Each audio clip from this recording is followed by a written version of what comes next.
Namaste to all. Every Rishi Muni who have realized that Paramatma, who have realized that Atma Gyan, they have very different ways to explain things to the humanity. That's why if you read any book written by a Rishi, whether it could be Upanishad or Darshanas or Manusmriti or Mahabharat or explanation of Rishis, of books written by Rishis. For example, Vyas Muni's Bhashya of Patanjali Yoga Darshan, my Acharya's Bhashya of Patanjali Yoga Darshan, Maharishi Dayanand Saraswati's Bhashya of Vedas, my Acharya's Bhashya of Srimad Bhagavad Gita. Every Rishi Muni has got a different style to explain the reality, to explain the truth about Paramatma, and also their fundamental aim is to give this knowledge to humanity that how do you win over your DUKH. So I was reading one sutra from Nyaya Darshan where Gautam Maharishi has beautifully explained. He says, based on his experience, he says, the only reason you are in DUKH is because you have taken birth. There is no other reason for your DUKH. You have taken birth, that's why you are in DUKH. So if you have to destroy your DUKH, what you must do, you must not take birth. That's it. Very simple, very, very simple, yet very powerful and totally mystic, not easily understandable.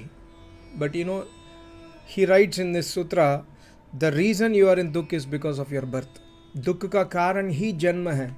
If there is no janma, if there is no birth, you are not taking birth, then you are not in DUKH at all. You are in DUKH because you got this body. Not only this body, any other body. If you are a human being today, you are in the human body today. Tomorrow you could be in animal body. And the next janmas you could be in plant body. You could be in bacteria's body or virus body or any other body. Everything is a body. So bacteria, virus, plants, animals, insects, reptiles, and also human beings. Every body has to undergo pains and sufferings. So the moment a Jivatma comes into any of these bodies, then it will experience DUKH for sure. It will experience Sukh also. See, no Rishi has written this statement. Every Rishi has written one statement that in the Sukh, inside the Sukh there is definitely a DUKH. But no Rishi has written that inside the DUKH there is a Sukh. So DUKH is that thing which every one of us wants to eliminate from our life. That's why Patanjali Rishi, he has done a big research on DUKH. Patanjali Maharishi, Kapil Muni and all the Rishis. Patanjali Muni says in Yoga Sutra 2nd chapter in the Sadhana Pad, he says that there are 4 types of DUKH. Parinam DUKH, Tap DUKH, Sanskar DUKH, then Gunavritti Virodha. Everything is DUKH. Everything in this DUKH from the point of view of a yogi. For a yogi, everything is a DUKH. Everything is a DUKH means a yogi sees DUKH inside the Sukh. But we normal human beings never see the DUKH inside the Sukh. For example, we are attracted towards something. I have promised my kid, I have promised my daughter or son, or I have promised my wife or somebody that I am buying you a brand new BMW car. Right? So he or she or anybody, the relative is so happy, like my father has promised to buy me a BMW car. My husband is giving me a BMW car. So they just see the perspective of Sukh. Yes, getting a gift from a husband or father or wife is a Sukh for sure. But Rishi does not see like that. Rishi says each and every activity in your life which is giving you Sukh, and that Sukh you are experiencing through your sense organs, please understand that Sukh gradually will turn into DUKH. There is a DUKH behind this Sukh which you are not seeing and I am seeing as a yogi. So that's the I will make a separate video on Parinam DUKH. I made a 30-minute video in Tamil on Parinam DUKH some 2 months back. Only Parinam DUKH I made 30 minutes video because that's the depth of discussion in Parinam DUKH by Maharishi Patanjali Vyas Muni and my Acharya is so huge. So why it is called as Parinam Dukh? Parinam means change. The gift is BMW, but slowly that gift which is giving happiness will slowly convert into sadness, which will slowly give us pains. I'm just telling an example. Similarly, when somebody is getting married, the boy is so happy that he is getting a wife, and for him, from his perspective, his wife is so beautiful, so attractive. Similarly, vice versa also. So he is so happy that he is getting married, so he is in sukh. But slowly this physical attraction gets into dukh. Slowly it will happen, 100% it will happen. It happens in each and every person's life who has only the physical attraction. So Parinam Dukh, slowly, the aim of us is to go for happiness, but gradually that happiness gets converted into sadness, sorrow, pains, misery, sufferings. All these things will happen slowly. So Gautam Maharishi sees, from Gautam Maharishi's perspective, he says that the only reason you are in dukh is because you have taken birth. So janam lena bandh karo. Stop the process of taking birth. And can I stop the process of taking birth? Me as a Jivatma, can I decide that I do not want a next birth? I cannot decide, because Paramatma decides my karma, my result of my karma. So Rishi Munis has this unique style. They will say that you must force Paramatma to give you moksha. You must force Paramatma. Like, yesterday, if you saw my video, my Acharya said one statement. You must make Paramatma realize that you are dependent on him. So you must make Paramatma realize. That means by your actions, Paramatma must understand that you are only dependent on Paramatma and Acharya, nobody else. Similarly, Gautam Maharishi says you must forcefully try to escape the birth. Don't try to escape the death. Because when you take birth, death is for certain. So if you cannot escape death, but you can escape birth. When you escape birth, you will escape death also. See the strategy behind the words used by rishis. Ultimate knowledge. Every word written by any rishi in any book has so much significance. The problem is, due to ajnata, we don't understand. Due to our own agyan, we never understand the words written by Rishi Munis. So yesterday I was reading Mandukya Upanishad, because Mandukya Upanishad is the prime Upanishad for Advaita Vedanta. So Ayam Atma Brahm, in Ayam Atma Brahm, how many secrets is there? Ayam Atma Brahm does not mean that this Jivatma is Brahma. Ayam Atma Brahma has a very deep significance. I will make a separate video on that. So why I'm saying this point is, the words of rishis cannot be understood by our kubuddhi, our mandbuddhi, because we lack tapasya, we lack brahmacharya, we lack indri sanyam, we lack dedication towards Paramatma, we lack dedication towards the reality. What we have only is search of sukh. We always search sukh, but we never take efforts to destroy the dukh completely. Kapil Muni says the Uttam Adhikari is that person who is the Uttam Adhikari, who is the most eligible. The most eligible person is that person who has strong will to destroy all his dukh. So their perspective itself is changing. We explore things for getting sukh, but Rishi Munis explore things to destroy the dukh. So that's what in Nyaya Darshan Gautam Maharishi says. If you want to destroy your dukkha, you must stop taking birth. And I was reading a related Ved mantra, Yajurveda 40/2, the mantra most quoted by my Acharya, and also I think Maharishi also. My Acharya always quotes this mantra, Kuruvanni veha karmani jijivishe chatang samaha evam tvayi nanyate to asti na karma lipyate nare. You can escape the loss of karma, the strongest clause of karma you can escape only by doing Kuruvanne veha karmani. By doing Vedic Shubh karma, you can escape the karma. Otherwise, you cannot escape karma. The only way you can escape karma is Vedic Nishkam Shubh karma. And that's what Gautam Maharishi also says. See, every Maharishi has taken the knowledge from the Vedas and they have presented in their own style. The same thing, for escaping dukkha, you must escape birth. For escaping birth, Maharishi Gautam says, pravritti ko chhod do. Pravritti, you must escape pravritti. Pravritti means sakam karma. None of us can escape karma. We all along our life, from the time we are coming into our mother's womb until our death, we cannot stop doing karma. We will do karma. Even breathing is a karma. Even blinking the eyes is a karma. So karma will continuously happen. What Maharishi Gautam says is pravritti. Leave the sakam karma. Go towards nishkam karma. That's what Paramatma says. Kuruvanneveha karmani. Veda says in 40th chapter. See Maharishi Dayananda Saraswati's words. He says, मनुष्य आलस्य को छोड़कर सब देखने वाले न्यायाधीश परमात्मा और करने योग्य उसकी आज्ञा को मानकर शुभ कर्मों को करते हुए अशुभ कर्मों को छोड़ते हुए ब्रह्मचर्य के सेवन से विद्या और अच्छी शिक्षा को पाकर उपस्थ इंद्रिय के रोकने से पराक्रम को बढ़ाकर अल्प मृत्यु को हटावे.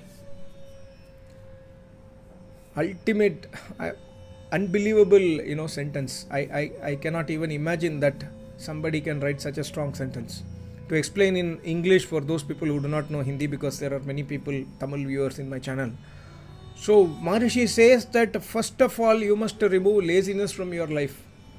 By removing your laziness and understanding that the Param Atma, who is the Nyayakari, who is the supreme justice, who is the supreme judge, he is always watching you. Understand that he is always watching you. And remove the laziness from your life.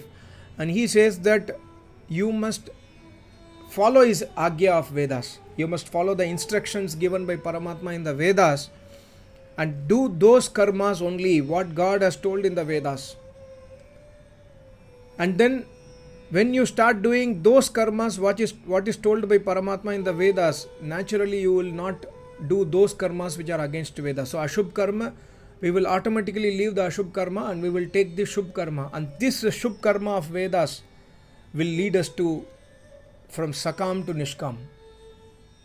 And when we leave the Sakam karma and take the Shubh karma in the hand from the Vedas, and then dedicate everything to Paramatma, then we will go into Nishkamta. And when we go into Nishkamta, Janma, we will not get birth. So Maharishi says, Brahmacharya ke sevan se. Maharishi says, control your Indriya by Brahmacharya, especially Upastindriya. Upastindriya means the Indriya by which the sexual contact happens. Control Achi Shiksha ko pakar Upastindriya by knowledge, by getting the knowledge from Acharya, by getting the Veda Vidya, control your Upastindriya so that you can maintain Brahmacharya. And by maintaining Brahmacharya, you will get Parakram in your life. You will become Shaktishali, not physically also, but mentally you will become Shaktishali. You will never enter depression. You will never enter anxiety. You will never enter into Dukh also. You will always be in Sukh, even in Dukh. I have seen in my Acharya's life, so much of Dukh he has faced in his life, but he is always in Prasannata. My Acharya is beyond this description because he is a yogi, but even before he attained yogi, when I read my Acharya's life, not read in terms of books, my Acharya has not written biography about himself, but when I read in terms of, when I have taken notes from his pravachans, and when I read whatever he says, I understand his life is filled with dukkha, but he was always stable, he was always in parakram mode, he was always ready to face the difficulties. Similarly, Maharishi Dayananda Saraswati. You cannot imagine Maharishi Dayananda Saraswati was beaten by stone and chappals, but still he was a parakramshali because of Brahmacharya Shakti, because of Paramatma Agya ko manne wale the. So, then Alpa Mrityu, we will not have Alpayu mein Mrityu. Alpayu Mrityu because of Rog. Suddenly people get Rog and then die, right? That thing will not happen because of Brahmacharya. Other prani is killing you, that's a different case. Like, Maharishi was killed by somebody else. That's a different case. But suddenly getting some disease and we will die. these things will not happen. And then, so see, Maharishi is trying to put a perspective that when you start understanding that Paramatma is here watching you 24/7, because Paramatma is watching me, I cannot escape his rules and regulations. So let me follow his rules and regulation. And when you follow his rules and regulation, you will follow Brahmacharya. And when you follow Brahmacharya, you will control your Upasthindriya. So you will not have adharmic contact. You will not do adharma. And when you do not do adharma, you will get long happy life, 100 years of life. So if you get 100 years of life, you can work in the 100 years to destroy your next birth. So these are all the secrets connected to this Nyaya Darshan also. So that's what Rishi says. DUKH can be destroyed when you do not take birth, and birth can be destroyed only when you start doing Nishkam Shubh Karma. When you do Sakam Shubh Karma, that means Sakam means doing any karma for expecting materialistic benefit. Even following Vedas, even doing Agnihotra.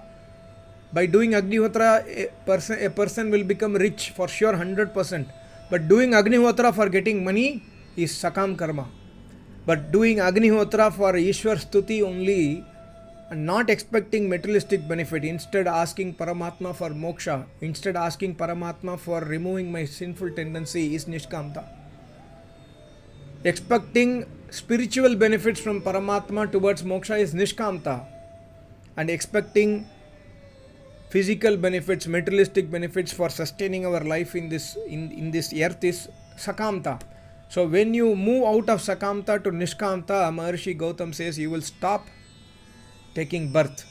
But he does not stop there. He goes further. He says one more thing. But you will not be able to do Nishkamata without removing the dosha. And one of the dosha is this, not keeping brahmacharya. And another dosha is moha, attachment. Maharishi Gautam says one of the dosha is attachment. One of the dosha is indriya lolupta, that is sensual desires. And another big dosha is ragdvesh. So when you stop ragdvesh only, you can do nishkam karma. If you have ragdvesh and moh mamta, and when you have desire for sensual pleasures, you can never do nishkam karma, is what Gautam Maharishi says. And this is tallying with Maharishi Dayananda Saraswati's statement also. And yukt ahar vihar se 100 varsh ki kamana karo. Yukt ahar vihar. Have food. We must have food, and also we must have our activities in our daily life as per Vedas. We must not consume non-vegetarian food. We must not consume liquor. We must not consume alcohol, liquor, and then BD cigarette smoking, tambaku, etc., etc. We must have yukt ahar vihar. What goes inside our mouth, it can be controlled by us, by our sankalp. So even when we have sankalp, we can leave the non-veg food. I have seen many people who are daily non-veg eaters have left their non-veg food after understanding the Paramatma's knowledge of Vedas. I have seen many people who have come to my Acharya. My Acharya was telling one story 35-40 years back when he went to Jammu. He went to one of his disciples' house, and then he went to another house. He was called. Then he was telling that the person, he was not my Shishya at that time. Later he became my best Shishya, but at that time he was the superintendent of SP, that area SP. And he wants to eat non-veg food. So he is forcing, he is cooking non-veg. When I was in his house only, he is cooking non-veg or something like that, non-veg food. And my Acharya was not aware. My Acharya is doing pravachan, he comes and then he is asking his servant to cook or whatever it is. He is cooking some non-veg food inside the house. So my Acharya told after my pravachan, then he does not believe in Baba, Sadhu. So he thought I am a normal Baba, so he does not care. So he is in the kitchen, everything is happening. So he comes and then he sits or listens my pravachan for some time. After listening my pravachan, after completion of my pravachan, he threw the non-veg food outside the house. He threw into dustbin, and immediately I saw a change in him. He changed his. He totally became surrendered to Guru. He accepted me as his Guru. So by listening to pravachans of Ved Vidwan Maharishis, A person who is non-veg eater, daily non-veg eater also will change. When I heard this story from my Acharya, I was like totally shocked from inside. And then that gentleman, he is no more now, he passed away. He was one of the most closest disciple to my Acharya because of dedication to him. Then he left non-veg and started daily upasana. He came to Acharya to take Diksha. He requested Diksha from Acharya later on. Then Acharya gave Diksha. Then he started his tapasya. So my Acharya says that you must remove your dosha. Rag, Dvesh and Moh. I will make a separate video on Rag, Dvesh from Yoga Darshan. But Rag, Dvesh, Moh attachment must be removed. If you remove Rag, Dvesh and attachment, then only you can do Nishkam Karma. If you do not do Nishkam Karma, you will take birth. And then finally, to remove Rag, Dvesh, we have the famous sutra from Yoga Darshan. Rag, Dvesh, the base of Rag, Dvesh is what? Avidya. Agyan, Mithya Gyan. Mithya Gyan is Avidya. Viparya Gyan. Viparya means Ulta Gyan. So when you work on Avidya, to remove Avidya, when you remove Avidya, Rag, Dvesh will be removed, can be removed. Because Rag, Dvesh, the platform for Rag, Dvesh is Avidya. So Avidya, Asmita, Rag, Dvesh, Abhinivesh, Panchaklesha. For this Panchaklesha, the first Klesh is Avidya. If Avidya does not exist, the other 4 Klesh cannot exist. Asmita, Rag, Dvesh, Abhinivesh. These Asmita, Rag, Dvesh, Abhinivesh is expansion of Avidya only. And Abhinivesh is the fear of death. So when Avidya is removed, fear of death is removed. When fear of death is removed, Rag, Dvesh is removed, we will start doing Nishkam Shubh Karma. When we start doing Nishkam Shubh Karma, a stage will come in this Janma or at one point of time in our life. A stage will come, then there won't be any reason to take birth. And Almighty God will recognize that reason. Okay, this person has done all Shubh Karma, all his bad karmas are destroyed. Now he is eligible for moksha. And then Janma will stop. And when the next Janma does not happen or will not happen, then Almighty God will destroy the DUKH. All the DUKH will be destroyed, 100% destroyed. So, see, this is a big process. This is a very, very big process. But when we start understanding the basics, we can start working somewhere. The problem is today, number one, we do not know what to do. Problem is, number one, we do not know what to do. And number two, many people know what is the expected result, but they do not come to the right path. Even if you talk to a person who is in Advaita, who is in Dvaita, who is in ISKCON family, who is anywhere, their final aim is God. They will say that I want to realize who am I.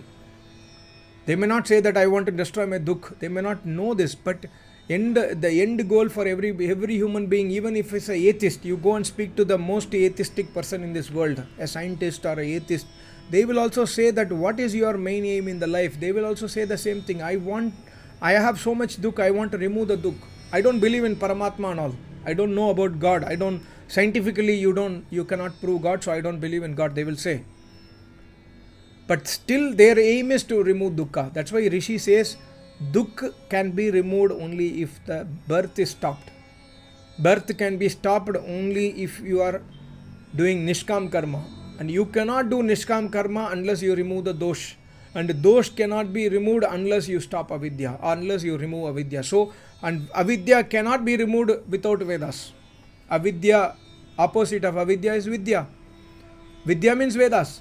Avidya can be worked upon, avidya can be totally cut only by Vidya Vedas. And Vedas can only be understood by Acharya, from Acharya. Only Acharya can explain us Vedas. So for number one, coming to the root is, number one is we must search an Acharya. Learn to work towards going towards Acharya. Then only all this prakriya will start. So I was reading this sutra. I have made 3 videos already in my channel, but I'm sure you will not remember. Even I did not remember that such a depth is there in this sutra. But it doesn't matter. The sutra is already explained. It doesn't matter. What matters is, are we working towards it or not? That is the main thing which matters in our life. So we must all try to follow what Maharishi has written in this Ved mantra also, that brahmacharya ko palan karna hai. Upasthindriyon. Upasthindri should be controlled.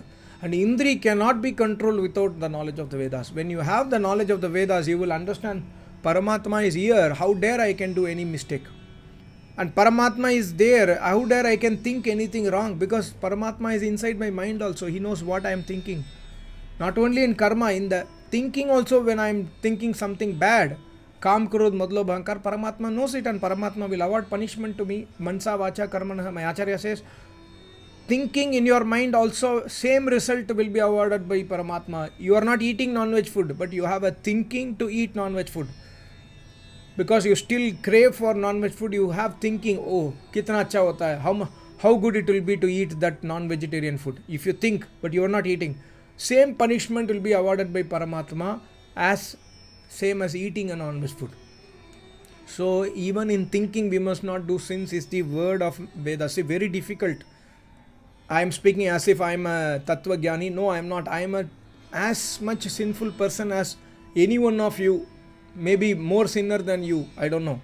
But I know my sins myself from internal point of view. So we must all work towards destroying these sins. Then slowly this prakriya will start, and finally we will end up in destroying all our DUKH. Thank you so much. Namaste. Om.